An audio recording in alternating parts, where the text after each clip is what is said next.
Good morning, everybody. We're broadcasting from sunny Palma, and Brent, I believe you're in a sunny place as well today, aren't you? Yes, very much so. It's beautiful outside today. Yeah. So we're delighted to have our second week of webinars, and the good news is we will continue doing those. We are now gonna, so from the end of June onwards, we'll have lunch and learns 2-3 times a week because, distant learning is not to go away anymore. That's one of the good things that we took out of this crisis, is that communicating from a distance works. And I think that's a great thing.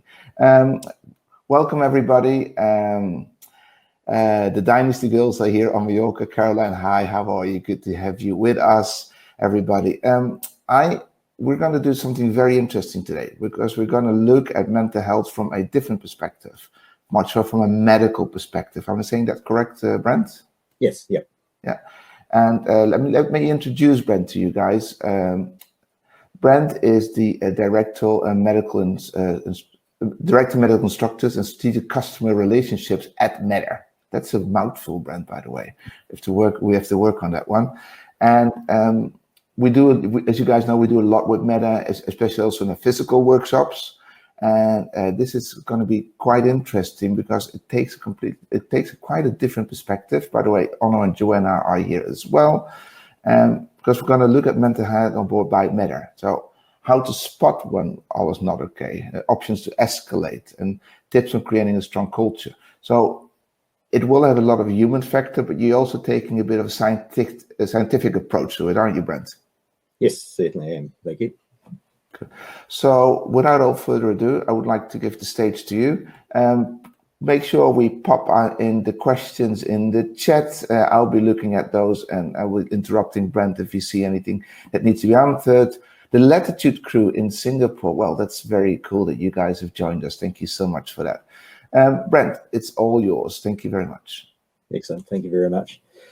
All right, everybody. I do have some slides here that has possibly my most favorite cartoonist in the world. It's an oldie but a goodie. It's called The Far Side, and it's by Gary Larson. So it's to illustrate some of the points I want to get across.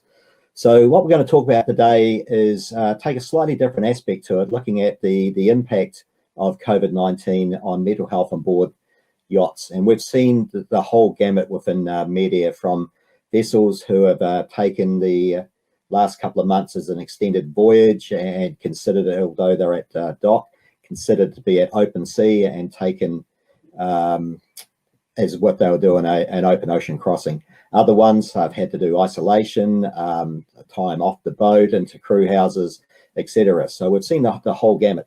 What I'd like to do is sort of give a bit of a science wrapper around the emotional health, mental health part of it, and focus really heavily on what is the aspects behind some of the behaviors and some of what we're seeing. And by using that aspect, we're better able to hopefully prepare ourselves for this unusual and an historic occasion where we've had a pandemic. So the key element I want to keep in the back of the mind here is something called resilience. And hopefully you've heard about it before. Every generation that's older than us always talks about how they had it tougher and longer and harder and all that sort of stuff, and everybody's a lot softer and everything else, and that's every generation sort of has that same aspect to it. But the fact of resilience is something that is almost in some cases has been forgotten. When everything's good, when everything's wonderful, when we're all at work and we're getting paid and everything's great, we don't really think about resilience until it starts getting hard. And so the font of all knowledge, Wikipedia, has resilience as psychological resilience is the ability to mentally and emotionally cope with a crisis and to return to a pre-crisis state quickly. Resilience exists when the person uses mental processes and behaviors to promoting personal assets, protecting themselves, and potential negative effects of stresses. And the key one there is stresses, and that's something we're going to focus a lot on. Another psychologist who's looked in this area a lot has 3 aspects of resilience. There has to be a challenge, a view to a difficulty as a challenge, not as a paralyzing or a negative event as such. There's got to be commitment, committing to their lives or their goals. They have to be a compelling reason to get out of bed in the morning, and that's an important one. And then you've got to have some sort of level of personal control, which unfortunately in a lot of our cases has been taken away from us. And so the personal control spend the time and energy focusing on the situation events that they have control over. And if you're on board a yacht for an extended period of time in lockdown or at sea with the owners or guests, a lot of that is taken away from you, and it can provide a very challenging environment long term. So we know some of this already. We know that within yachting, there is a very high mental health aspect. We've got 72% of yacht crew have suffered from some mental health problem or know someone in the industry that suffered it. It's like our dirty little secret. We know it's there, but it's very difficult to do something about it. We know that there's been support put in place to help them, and that is getting most certainly better. And that the industry is 75% of crew say the industry is not doing enough to take mental health problems. And again, baby steps initially, but I think COVID-19 is going to be a catalyst for providing a lot of resources and a lot of support for yacht crews that hasn't been there in the past. So first of all, why now? Well, obviously it is the COVID-19 experience, and there's what you could call the three horsemen of the apocalypse: fear, uncertainty, and doubt. And that creates an uncontrollable circle of stress. So fear, obviously, it's a new virus. We don't know what we don't know at the start. We know a lot more, but there's still a lot more to learn. Obviously, people are talking about it. Will I get it? Will my guests get it? Is there a treatment? No, there's not. Can I afford to get sick? And is there a chance of dying? Which there certainly is if you're in one of the risk groups.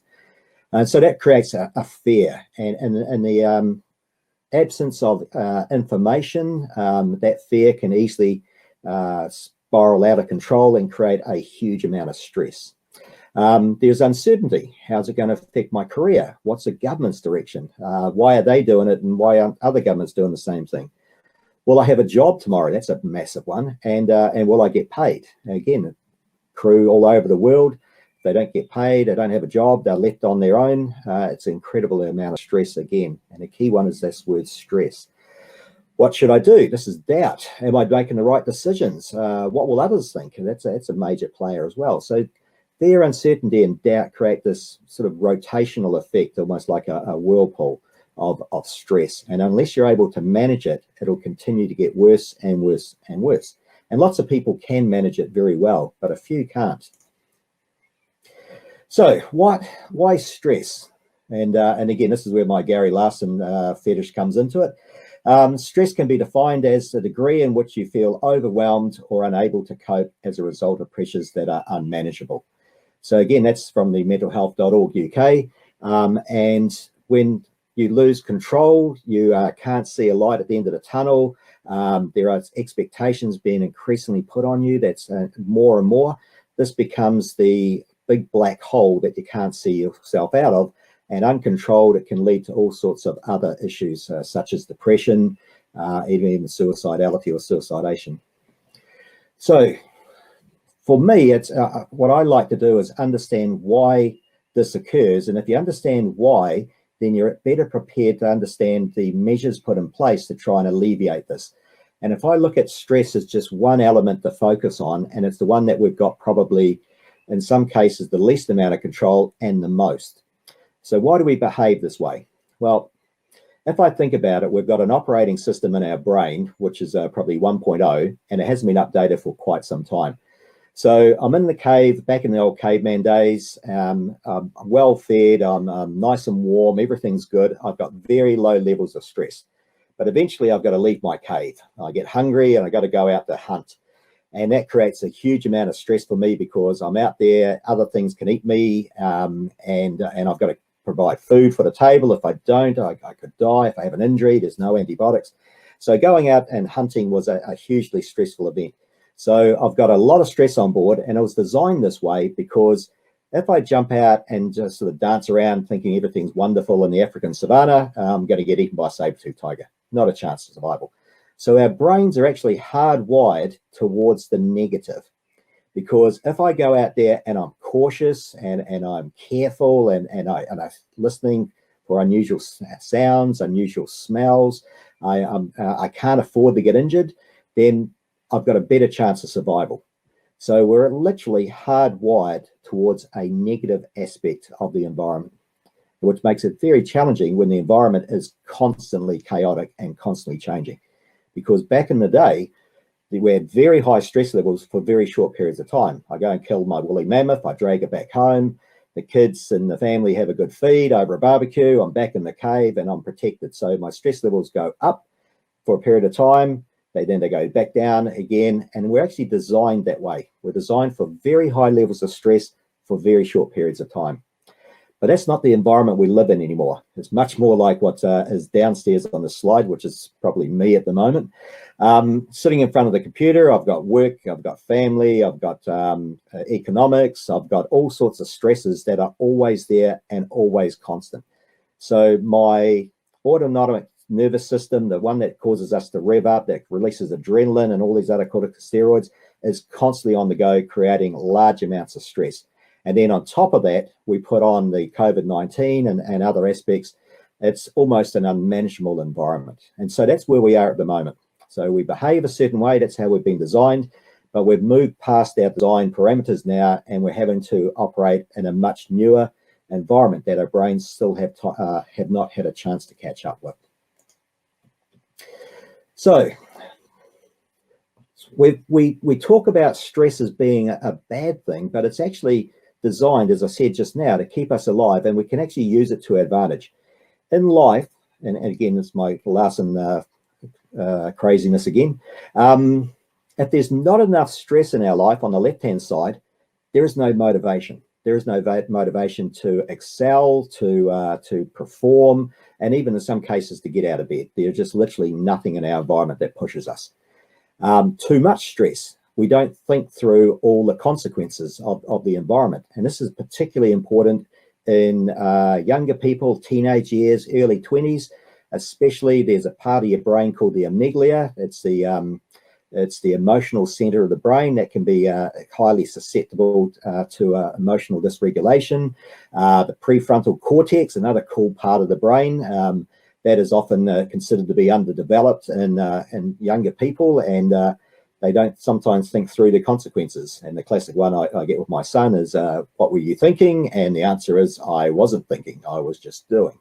And so too much stress in your life can go the opposite way, and you can't see a logical situation. You can't see a logical way out. And then you end up in this spiral of stress and unable to sleep and unable to think and unable to act and unable to do anything. And again, it creates a negative environment very, very quickly. And then there's the other side of stress, where there is a certain amount of stress. You're able to manage it, and you're able to think very quickly on your feet. In this case here, this is probably, out of all the cartoons, of The Far Side, is my all-time favorite. You got the bear on the scope, and he's pointing to his buddy going, no, that's the one you want to get, because he can see the situation is pretty bad, but he's thinking fast on his feet, and he's shifting the issue to somebody else. So not the best way of doing it, but certainly a way of managing and using stress to your advantage. So that's the idea, what we want to use. There's like a Goldilocks formula: not too much, not too little, just the right amount. And the trick is, how do we manage just the right amount part? That's the bit that eludes a lot of us. Oops, sorry, wrong way. So the way I look at it is like the stress here is like a pressure cooker. Stress is being pumped in all the time, boiling up the water. Some people have a very low dump valve to relieve the pressure. Some people have a very high dump valve to relieve the pressure. So if I look at it as in a low pressure, somebody that it doesn't take much in their life to change, and then they can either be a little bit anxious or excitable, but manageable, or some people can just take on more and more and more stress, and they don't seem to be very even and able to manage it. But at a certain point, and no matter how resilient we are, no matter how much internal ability we've got, everybody has a breaking point. And that was found for many, many years in battle with soldiers who come from very resilient backgrounds. Everybody's got a breaking point. And in the World War I and prior days, that breaking point was often, unfortunately, considered to be cowardice. And in what we know now, that is certainly not the case. But everybody's got a breaking point. And so we've got what's called adaptive and maladaptive stress relieving practices. And what I'll do is I'll concentrate on the maladaptive first. Unfortunately, in a lot of cases, these are the ones that we see and are the ones that are obvious to other people, and we spend more time on these than we do promoting and encouraging the adaptive pressure relief systems. So with maladaptive, emotional dysregulation is probably the one you see the most, and that could be anything from just snapping at somebody right down to a full-on meltdown and a tantrum, and it's the inability to manage yourself emotionally. We see also associated with that a lot of junk food. We'll see excessive alcohol and sometimes drug abuse as a way of coping. And again, these are maladaptive coping mechanisms. Often they're unable to sleep. And as we talk about shortly, sleep is one of the most important things you can do. There's often violence. A lot of it is sometimes associated with the alcohol as well. Unfortunately, in the case of violence, a lot of that is also directed internally into the family and sort of domestic violence. And at the extreme end, which unfortunately happens probably higher than we would like to care to admit within the yachting industry, is suicide. And so they're just some of what we call the maladaptive stress relieving approaches. They're not good long term, but they're the easiest ones for the brain to use when there's too much stress on board and they've got to get rid of the pressure. And again, remember, our brains are hardwired towards the negative. So the natural tendency will go to some of these for a lot of people, will go naturally to the more maladaptive approaches, because it takes a lot more work to do the adaptive processes. Now, when it comes to this dump valve concept with the high pressure and the low pressure, there is a lot of measurements that can be taken, and you'll see things about stress relieving and how do we measure that. Pulse, blood pressure, sleep, eating habits and hygiene are often ones that you can easily measure that can give you a good indicator of how well you're managing the stress. And again, if you can't get to sleep and your brain can't switch off, that's probably a good early warning sign that the stress is becoming unmanageable. Long-term, apologies. Long-term blood pressure can be also an equally good indicator of stress. We often associate with high blood pressure being associated with stress. That may be a correlation, that may not be, but it seems to be something that we can look for as a good indicator with other things as well, not just on its own. So the key aspects here to how do we manage the stress, how do we relieve some of the pressure before it boils over? My one, and probably the biggest one for me, is talking, having a strong support network. And in some cases, this support network, especially if you come from a more traditional, I get on the phone, I talk to somebody, I feel much better, and then I get off the phone, or I meet up at a bar and I have a chat with a couple of 3 people and I feel much better. People have different, just like learning styles, people have different ways of communicating. And this linear threaded communication style that we're used to, where it's one-on-one or one-on-3 and all the rest of it, is changing slowly over time. So we're now seeing Facebook or Instagram getting likes as a strong driver for feeling good. And again, it can also have the opposite effect as well. So everything has to be taken in moderation. But being able to communicate around the world with your friends, your family, that may not be on a one-to-one basis, could be a broadcast out to several hundred friends, and then you get a couple of likes and you get 3 or 4 comments, and then 6 or 8 hours later you make a comment back to them. That is all part of this communication aspect to it. It doesn't necessarily have to be one-to-one and in real time. So the internet and the ability to communicate with people, especially when you're stuck on board a boat for a long period of time, becomes even more important. So good quality internet and time to have to yourself to talk to people and communicate, very important. On top of that is having time off, which is really difficult if you have been on lockdown and you're on the boat at the same time. Living, working, eating, breathing, sleeping in the same environment makes it very challenging. And so you've got to come up with some unique ways of identifying when you're on duty and you're off duty. And often some of the simple ones for me is if I'm going to work, I have my work clothes on, I go to work, I've got my work brain and gear. I come home again, I need a bit of time to decompress and move from or transition from one state to the other. And the first thing I do is I take off my work clothes and I put on my most comfortable clothes. I sit for a bit and try and relax. And it takes a bit of time, normally play with the dog or play with the kid. And then I'm transitioning from my work environment, stress, and then I'm moving to my home environment, hopefully a little bit easier. I've noticed that with my Apple Watch, I've actually developed even to the more extreme that I have a work face for my Apple Watch and I have a relaxing face for my Apple Watch. So I've actually gone to that extreme as well, that I'm not looking at the same thing. It even has two different sort of modes of focus. So one's all on work and meetings and beeps and bobs, and the other one is all on fitness and exercise and weather and going out. So you can make these transition places and periods both internally and as well as externally. Sleep is incredibly important. Your brain, with the fMRIs, they've often found that your brain is more active at nighttime than it is during the day. So there's got to be something going on. And in the back there, your brain is sorting through all the memories. It's still processing in the background all the activity and all the jobs and everything else that you've done through the day. And without all the, what would you call it? Input from the activities of the day, it's got a lot more time and processing energy to put into solving these problems. So it's an oldie but a goodie, but sleeping on a problem actually is very much true. So if you can't sleep, you can't problem solve very well. Healthy lifestyle, there's a lot that goes with healthy lifestyles. A good portion of that is exercise, and exercise has been proven again and again and again to be an incredibly effective stress reliever in many ways.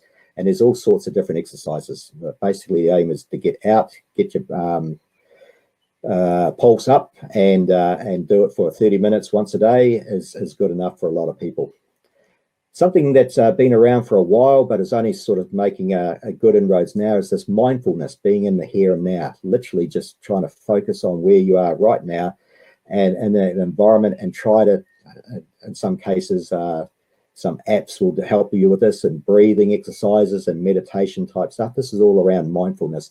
And I think mindfulness is one of the more important aspects of this healthy lifestyle that is only sort of coming into its own now. And so I think that's something we should investigate and explore a lot more on board yachts, is how to practice mindfulness when you've got your time off. Obviously, hobbies, diving, playing cards, computer stuff, something that engages your brain into a non-work and a non-stress environment. Hobbies are there to relax and enjoy. So find something that creates a relaxing enjoyment environment, whether it's reading a good book or it's playing an online game or whether it's building an airfix kit, something. But hobbies are also just as equally as important in this healthy lifestyle. Lifelong learner, something that is often neglected, is that your brain is similar to muscles. If you don't exercise it, you start losing it.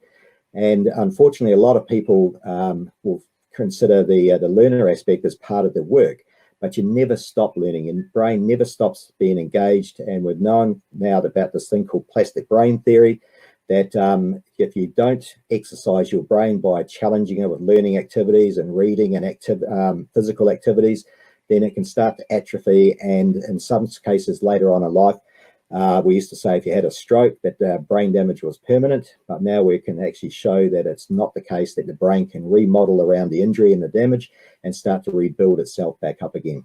And so a good aspect now is this lifelong learner, that you never stop learning, whether it's a good book or a TV or a movie or something. It doesn't have to be only work related.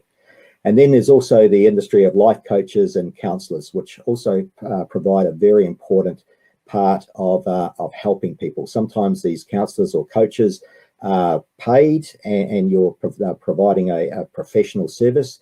Often they are unpaid. They might even be mentors or people that you look up to rather than somebody professional.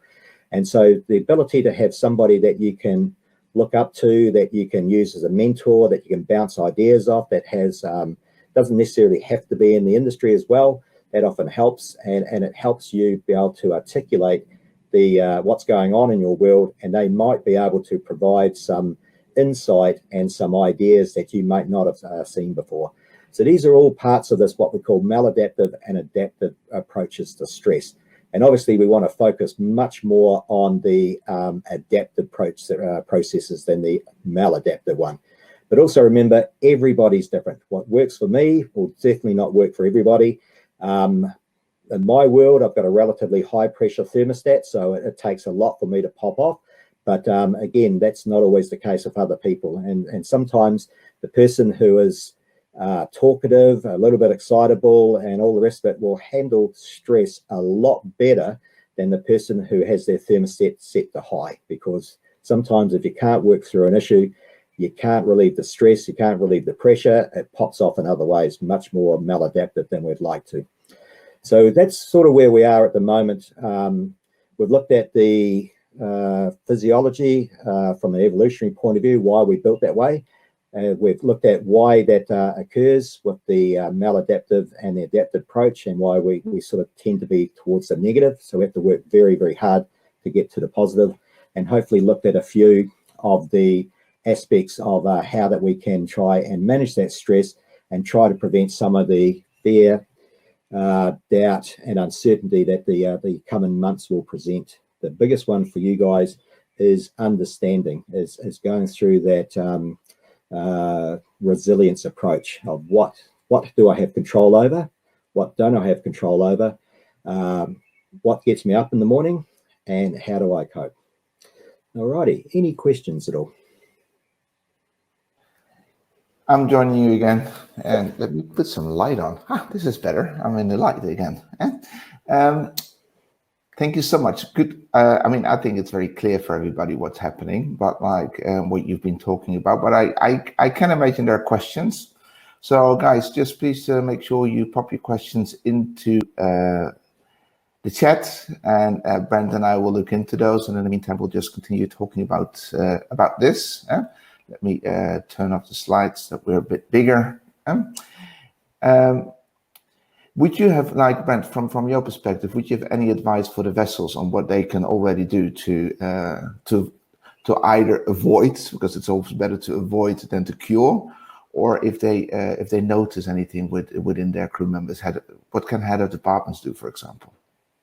Yep. So on that one, a lot of it is around understanding your crew. What's what we call their baseline behavior? Are they naturally an outgoing, gregarious person? And then if they start changing, not turning up to meals, that sort of stuff, that would be a very strong indicator that they're starting to struggle. And the opposite, if someone is normally an introvert, they spend a lot of time in their room. Now they are, or in a cabin, and now they're starting to move around and they don't stop working, they keep on working. Again, that would be another good indicator. So it's the most important one initially would be, where's the change from their baseline? Another aspect is from a sort of a management and a professional level, is ensuring that crew get enough rest and time off work, which has been unbelievably challenging for some of the boats that have been locked down on board the boat and unable to leave or do anything. So you've got to come up with creative ways of turning a potentially negative aspect into a particularly positive one.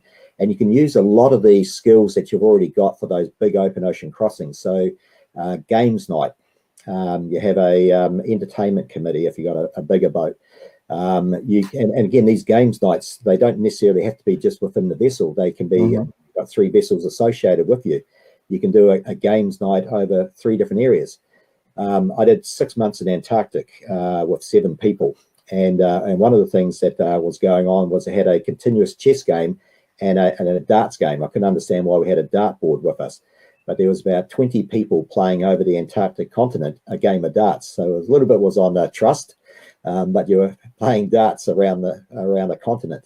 So you can do stuff in a relatively unique way to try and create stress relievers. Something that is probably not as what we would say PC as it probably could be is a little bit of alcohol. If you're in an area where you can have a bit of time off and have a couple of drinks, and the emphasis there is a couple of drinks, that is also for me would be called a social lubricant. It does get people talking, and hopefully with just a couple of drinks, it's a non-threatening, but you're able to walk through and talk through some of the irritations of the day in a non-threatening manner that you might not be able to if you didn't have a quiet time to have a beer and a social chat. But the emphasis most definitely is on a few, not too many. Well, it's always about the few, right? And we got some questions coming in. Finn is saying, anybody has tips? Well, basically you are more than anybody. It's like, has tips for during charter? Because obviously it's like, that's the moment that you have less time off. You were talking about sleep earlier, how important that is. That's also the time when you might have less sleep. So any tips for during charter, what you can do? Yeah, that is also probably, out of all of them, one of the most challenging things. You're on call 24 hours.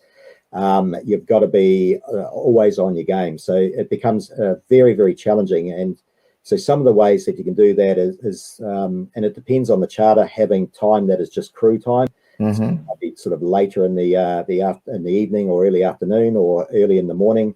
You might have times where you can take a rib out and do a rotational out to an island somewhere where the crew can just have a couple of them have a bit of a run around and a bit of quiet time off the vessel if that's possible. Other times it'll be similar to the games night, that sort of stuff, where you have some crew are on duty and then you rotate them through, and some crew are absolutely off duty and able to relax. But charter is always going to be the biggest challenge. Okay. And Steve says, what about strategies to prepare for stress, improving resilience? Military trained for stressful situations and experience similar either drills or on ops, etc. I think that's a great comment.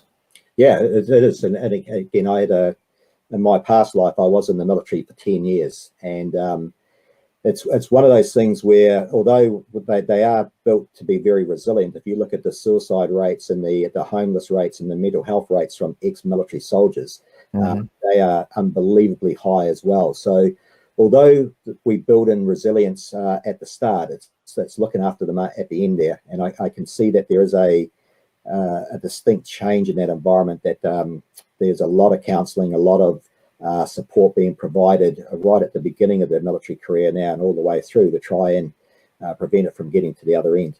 A couple of key ones for helping build resilience is training.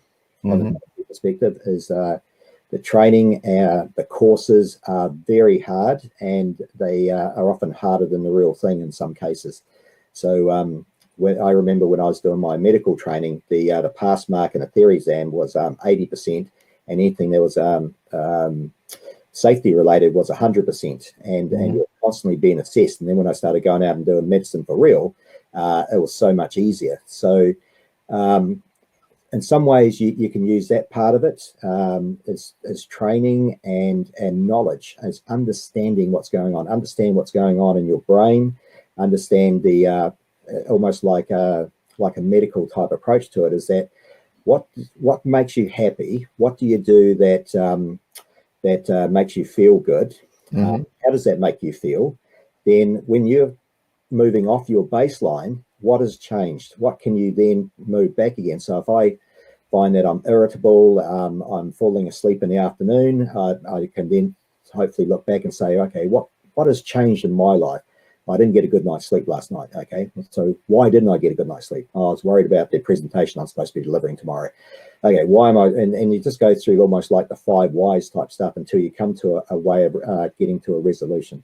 So, I mean, that's one aspect of it as well. Good. Caroline's saying that maybe it's a good idea to set up a resource area for life coaches, counselors, or website that crew can turn to during season when consulting crew members not so easy. Is that something that MedAire offers, or do you know of any of those websites existing where they've got like that counseling? It's a really good idea. We don't. We do, and again, for full transparency, we offer an emotional support product to our to crew that is in times of stress and need. You're able to access this as a crew member, independent of the captain, others, that provides a professional counselling service. But as resource based, I would have to go back and check. But the like a lot of things, there's always good and bad resources, and you really got to do your due diligence on this.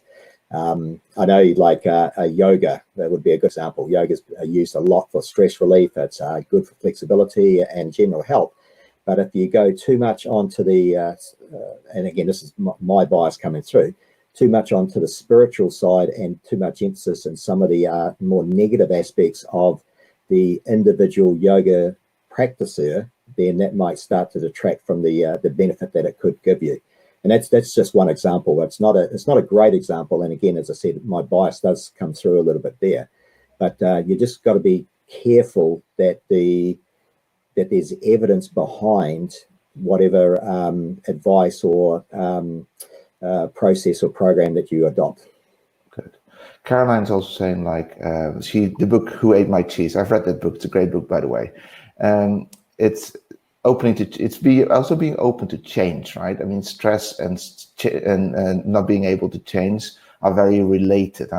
Correct? Yeah, very much so. No.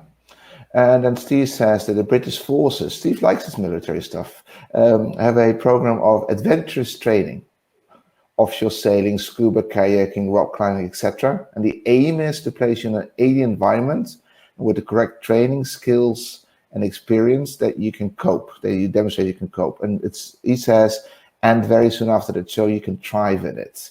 I think it's part of what you just said earlier. Training is very important. Do you feel that, like, to prepare for a season, relaxation and rest is very important, but also to train the crew to be ready for that, like, hectic moments, right? That it makes no sense to do nothing for 2 weeks and then at once go into hectic modes, correct? Yeah, that makes perfect sense. And when you talk about all these different activities, one of there is some good science behind this as well. It's stimulating areas of your brain, and it sort of goes back to this plastic brain theory that you're able to remodel.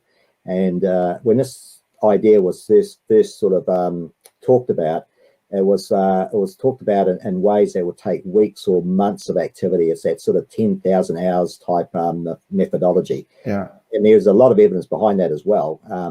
But what they're finding now is again, sometimes just doing an activity 3 times is enough to start a change process within the brain. So when you look at things like scuba diving, that is a completely new skill set. It's a very unforgiving environment if you take shortcuts or you don't train properly. And that's going to activate parts of your brain, especially on the cognitive sort of problem solving and process orientating.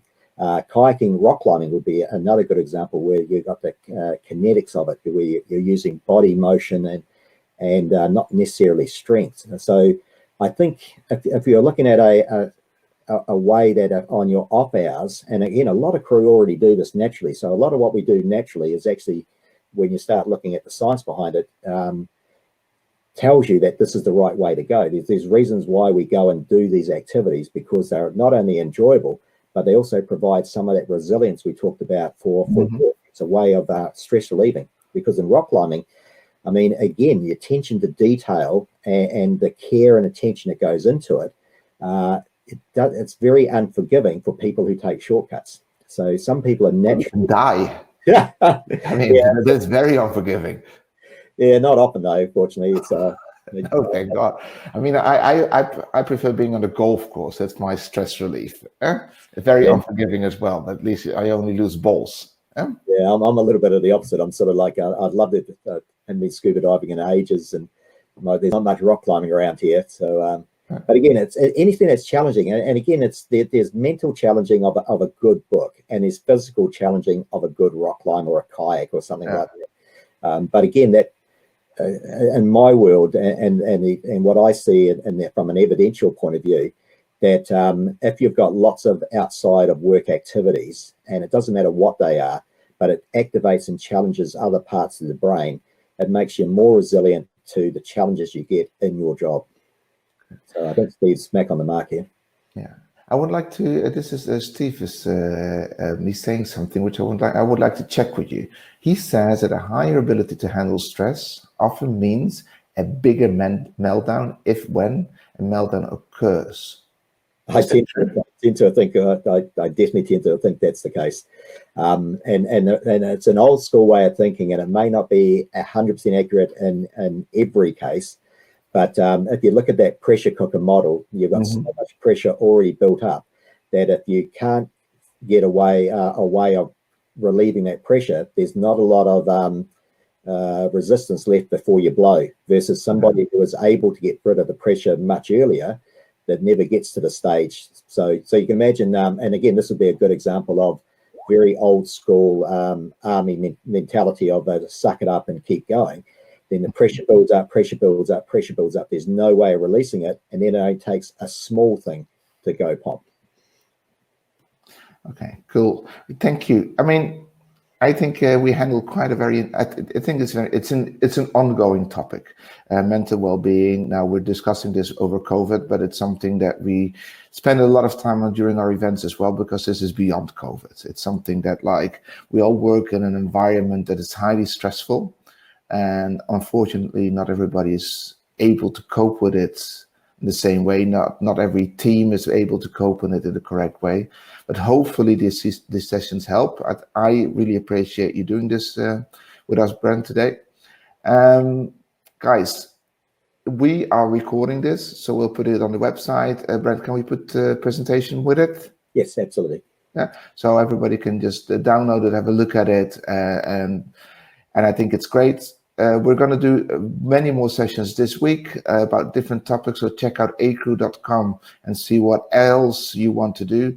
This afternoon, we're talking about getting on shore.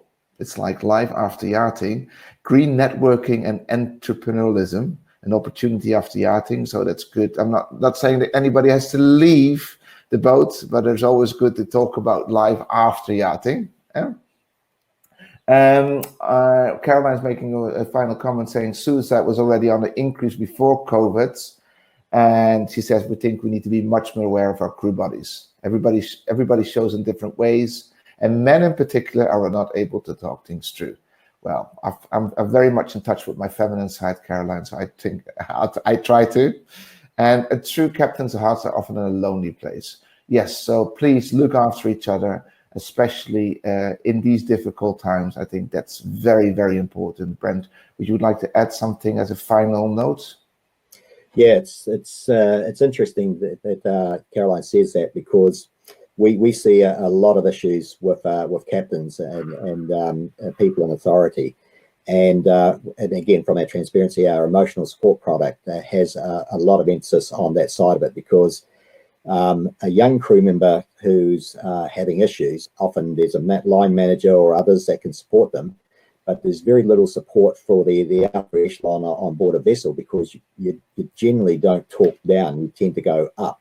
And if you're in that position, it can be a very lonely position. And if you don't have family or friends or others to confide in, then again, they're the ones that have the thermostat set high and the pressure is always on. So it's an area that we probably still got a lot of work to do, and that side of it. We're only, as we said, in baby steps in a lot of ways, managing mental health issues, because for a long time it was, if there was a mental health or an emotional issue on board the boat, it was just easier to get them off the boat and not have to worry about it at all. And if our corporate colleagues are any example, which they probably are, a person who has an mental health issue and gets treated effectively and promptly might be off work for a long period of time, but when they come back to work, they are better, stronger, and better able to do the job than they were beforehand. So it's something that we need to learn from others that have already gone down this path, that having a depressive episode or a mental health issue or a breakdown of some description is not a be all and end all, and that's it, you can't ever come back. It's actual fact, it's the opposite. When you do come back, you are more likely to be better prepared and better supported in your own abilities than you ever were before.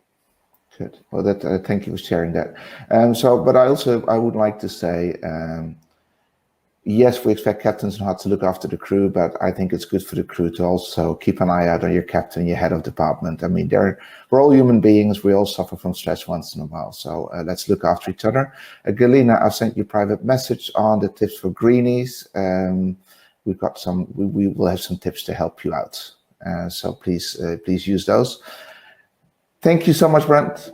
Great session. Thank you, everybody. Have a great morning or afternoon or night, wherever you are in the world. We're back in a few hours with the next session. Tomorrow afternoon, we're doing cigars. Great topic, and we're doing that with the Barcelona Crew Academy, and they are doing that from a beautiful location. So worth tuning in on that one. Guys, thank you very much. Have a lovely day, and speak to you soon. Brent, thank you. Bye. Thank you. Bye-bye, everybody.